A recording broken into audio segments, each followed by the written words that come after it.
আমি জানাই তোমাদের সবাইকে হ্যাপি হোলি আমার তরফ থেকে। দেখো কয়েকজন ছোট ছোট বোন আমাকে এসেছে রং দিতে এবং পুরো আমাকে রং দিয়ে পুরো রঙিন করে দিয়েছে।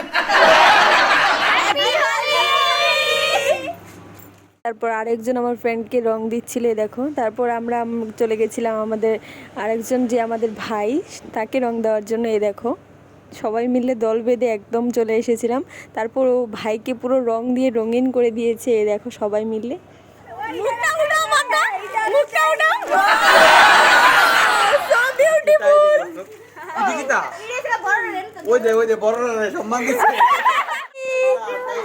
সবাইকে। এখন তো আমার চেহারাটা বোঝা যাচ্ছে, কিন্তু আমরা ছোটবেলায় এমন ভাবে রং খেলতাম যে চেহারাই বোঝা যেত। আরেক ভাইকে ধরার জন্য দেখো ছোটাছুটি করার পর শেষে ও এসে সিলিন্ডার করে দিল, আর পারলো না। তারপর সবাই মিলে বললো ওকে ওকে পায়ে দিয়ে চলে যাবে, তার জন্য ও এসেছে। দেখো মাথায় একদম গামছা দিয়ে মুড়ে রেখেছে, তারপরও সবাই মিলে জোর করে যেমন পারলো দিয়ে একদম ভরিয়ে দিল। লাস্টে দেখো গামছা টেনে খুলে একদম ভরিয়ে দিয়েছে পুরো রং দিয়ে। এই দেখো তোমরা কারা কারা এরকম হোলি মানাচ্ছো এবার অবশ্যই আমাকে কমেন্ট করতে ভুলো না। টাটা।